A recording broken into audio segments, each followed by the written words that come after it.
सभापती महोदय, मी नियम 260 अन्वये आपल्या माध्यमातून इथे माझ्या भावना व्यक्त करण्यासाठी उभा आहे। सभापती महोदय, महाराष्ट्र राज्य भारत देश याची जी ओळख आहे ती कृषी प्रधान देश आणि कृषी प्रधान राज्य म्हणून आहे। विशेषतः महानायक वसंतरावजी नाईक यांनी जी हरित क्रांती आणि बियाण्यामध्ये जे संशोधन केलं, त्यानंतर अन्नधान्याच्या बाबतीमध्ये एक सक्षम राज्य म्हणून देशाच्या समोर महाराष्ट्राची ओळख इतिहासामध्ये निर्माण झाली आणि ती कायम आहे। सभापती महोदय, मी आपणास सांगताना मला या गोष्टीचा आनंद होतो की जगाचा पोशिंदा शेतकरी जो आहे तो एकमेव असा घटक आहे जो कोणतेही पैसे न घेता मोफत देश सेवेसाठी आणि अन्नधान्य निर्माण करण्यासाठी काम करतो। आपण ऐकलं असेल की शेतमजूर पैसे घेतो, शेतगडी पैसे घेतो, पण शेतीचा मालक कधी पैसे घेतल्याचं मी तरी अद्याप ऐकलं नाही किंवा सभागृहातही कोणी ऐकलं नसेल। परंतु शेतीचा जो कणा आहे किंवा शेतीचा जो प्राण आहे तो फक्त पाण्यामध्ये आहे। दुर्भाग्य असं आहे की मराठवाड्यामध्ये सिंचन इतर भागाच्या तुलनेत कमी आहे आणि अनेक वर्षापासून ज्या प्रमाणात पाणी मराठवाड्याला मिळायला पाहिजे ते वरून सोडताना तिथे राजकारण किंवा भेदभाव प्रांत विभागाचा तिथे मुद्दा आणून त्या ठिकाणी आंदोलन करून मराठवाड्याच्या हिश्श्याचं आणि मराठवाड्याला आवश्यक असलेलं पाणी तिथे अडवलं जातं। सभापती महोदय, मराठवाड्याच्या सिंचन वाढीसाठी जो निर्णय आता सरकारने घेतलाय त्याचं मी अभिनंदन करेन की नदी जोड प्रकल्पाच्या माध्यमातून येणाऱ्या काळामध्ये शेतकऱ्यांना मोठ्या प्रमाणात पाणी त्या ठिकाणी उपलब्ध होईल आणि तसं जर झालं तर ते शेतीसाठी आणि शेतकऱ्यांसाठी खूप महत्त्वाची बाब त्या ठिकाणी ठरेल। सभापती महोदय, काही तांत्रिक विभाग या राज्यामध्ये असे आहेत की त्यांचे प्रमाणपत्र आणि अहवाल गेल्याच्या नंतर कोणाला किती पाणी द्यायला पाहिजे, कोणाला किती पाणी सोडायला पाहिजे हे ठरतं, परंतु मराठवाड्याच्या बाबतीमध्ये पाणी पातळी अत्यंत खोलवर गेलेली असताना तांत्रिक अहवाल करणारे लोक खोट्या पद्धतीने तिथली पाणी पातळी जास्त दाखवतात आणि जे हिस्सा पाण्याचा त्या ठिकाणी मिळायला पाहिजे त्याच्यात कपात करतात आणि मराठवाड्याचं त्या ठिकाणी मोठं नुकसान होतं। सभापती महोदय, उन्हाळ्यामध्ये जवळपास संपूर्ण मराठवाड्याचा जर ॲव्हरेज आपण बघितला तर एक पीक मोठ्या प्रमाणात आणि काही भागामध्ये फक्त 2 पिकं घेतल्या जातात। तुलनात्मक दृष्ट्या जर विचार केला तर पश्चिम महाराष्ट्राच्या तुलनेमध्ये मराठवाड्याची शेतीची आणि सिंचनाची जर आपण बेरीज केली किंवा माहिती घेतली तर पश्चिम महाराष्ट्रातील 1 एकर आणि मराठवाड्यातील 50 एकर बरोबरीच आहे। सभापती महोदय, मी आपल्या माध्यमातून राज्य सरकारला लक्ष वेधू इच्छितो की मराठवाड्याला जास्तीचं पिण्याचं पाणी, जास्तीचं शेतीचं पाणी या ठिकाणी दिलं पाहिजे। मराठवाड्याला प्रगतशील करण्यासाठी विशेष प्रयत्न केले पाहिजे।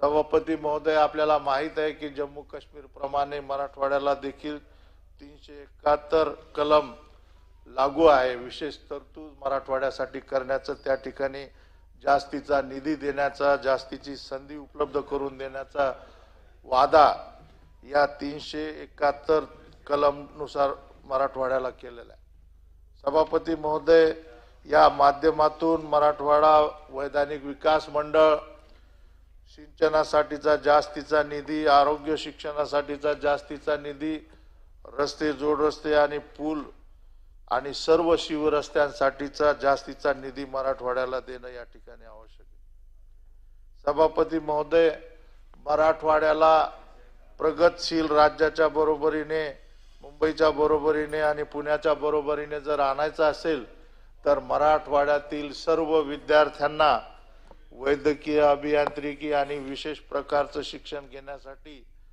8% जास्तीचं आरक्षण, मग मराठवाड्यातील विद्यार्थी कोणत्याही जाती धर्माचा असो त्याला सरसगट 8% आरक्षण जास्तीचं दिलं पाहिजे, म्हणजे जेणेकरून मराठवाड्याच्या विद्यार्थ्याला जर 82% मार्क मिळाले असतील तर त्याला 8% वाढवून ते 90 पकडावे आणि प्राधान्याने 8% विद्यार्थी दरवर्षी जास्तीचे त्या ठिकाणी शिकले तर येणाऱ्या 30-40 वर्षामध्ये काही प्रमाणात विद्यार्थ्यांना त्या ठिकाणी न्याय मिळेल. सभापती महोदय, आपण अनेक वेळा या ठिकाणी राज्य सरकारकडनं पीक कर्ज माफीची घोषणा झालेली बघितली, परंतु सभापती महोदय अद्यापही सरसगट कर्जमाफी झालेली नाही आणि सरसगट कर्जमाफी झाली पाहिजे. ज्यांचं कर्ज आजपर्यंत बाकी आहे ते पूर्णपणे माफ केलं पाहिजे. त्याचबरोबर शेतकऱ्यांनी ठिबक सिंचन पाईपलाईनच्या माध्यमातून विहिरीच्या माध्यमातून जे कर्ज घेतलेलं आहे, सभापती महोदय, बियाणं खरेदी करण्यासाठी, फवारणीसाठी आणि खतासाठी लागणारा पैसा आणि ठिबक सिंचन पाईपलाईन साठी लागणारा पैसा हा सर्व ते पीक उगवण्यासाठी आणि फळबाग पिकवण्यासाठी त्या ठिकाणी खर्च होतो. त्यामुळे हे सर्व प्रकारचं कर्ज हे पीक कर्ज समजून हे पूर्णपणे माफ करणं आवश्यक आहे. सभापती महोदय, जालना जिल्ह्यामधील मंठा येथे जगदंबा देवी रेणुका मातेचं संस्थान आहे, त्याला क दर्जामधून ब दर्जामध्ये आणणं आवश्यक आहे. सभापती महोदय, त्या ठिकाणी लाखो भाविक त्या ठिकाणी येतात. मंठा येथील सीड फार्मसाठी शेतकऱ्यांनी दिलेल्या जमिनीपैकी वापरात आणि उपयोगात नसलेल्या काही जमिनी मूळ शेतकरी किंवा त्यांच्या वारसांना देण्यासाठी शासनाकडून हालचाली चालू असल्याची माहिती मला या ठिकाणी मिळाली. सभापती महोदय, मी राज्य सरकारला विनंती करतो की शासनाकडून मूळ शेतकऱ्यांना आणि त्यांच्या वारसांना जमीन परत देताना ती पूर्णपणे मोफत त्यांना परत दिली पाहिजे. सभापती महोदय, आणि थेट मूळ मालक किंवा त्यांचे वारस जे सर्व अपत्य असतील त्यांना तातडीने 100% मोफत ती जमीन दिली पाहिजे. सभापती महोदय, आंध्र प्रदेश आणि तेलंगणाच्या बरोबरीला मराठवाडा हा हैदराबाद स्टेटचा सरकारचा आणि निजाम सरकारचा भाग होता, तर त्यापैकीच मराठवाडा असल्यामुळे मराठवाड्यातील बंजारांना देखील आंध्र आणि तेलंगणाप्रमाणे आदिवासी संवर्गामध्ये समाविष्ट केलं पाहिजे अशी मागणी या ठिकाणी मी आपल्या माध्यमातून करतो. सभापती महोदय, शेतीचे उत्पादन जसं की कापूस असेल, तूर असेल, सोयाबीन असेल, मूग असेल, फळबाग असेल, भाजीपाला असेल, या सर्वांचे दर दुपटीने वाढणं आवश्यक आहे. सभापती महोदय, आपण बघतो की गेल्या 20 वर्षापासून यांचे दर ज्या पद्धतीने महागाई वाढत आहे त्या पद्धतीने यांचे दर वाढलेले नाहीये. सभापती महोदय, राज्य सरकारने तातडीने हे दर दुपटीने वाढून हमी भावाने शेतमाल खरेदी केला पाहिजे आणि वेळेवरती तो केला पाहिजे. नसता मग व्यापारी त्या ठिकाणी शेतकऱ्यांची लूट करायला तिथे तयार आहेत. सभापती महोदय, महाराष्ट्राच्या विकासासाठी हे राज्य सरकार कटिबद्ध असताना जास्तीचं लक्ष, जास्तीचा जिव्हाळा मराठवाड्यावरती राज्य सरकारने ठेवावा अशी विनंती करून थांबतो. जय हिंद, जय महाराष्ट्र, जय सेवालाल. कृपाल तुमाने जी.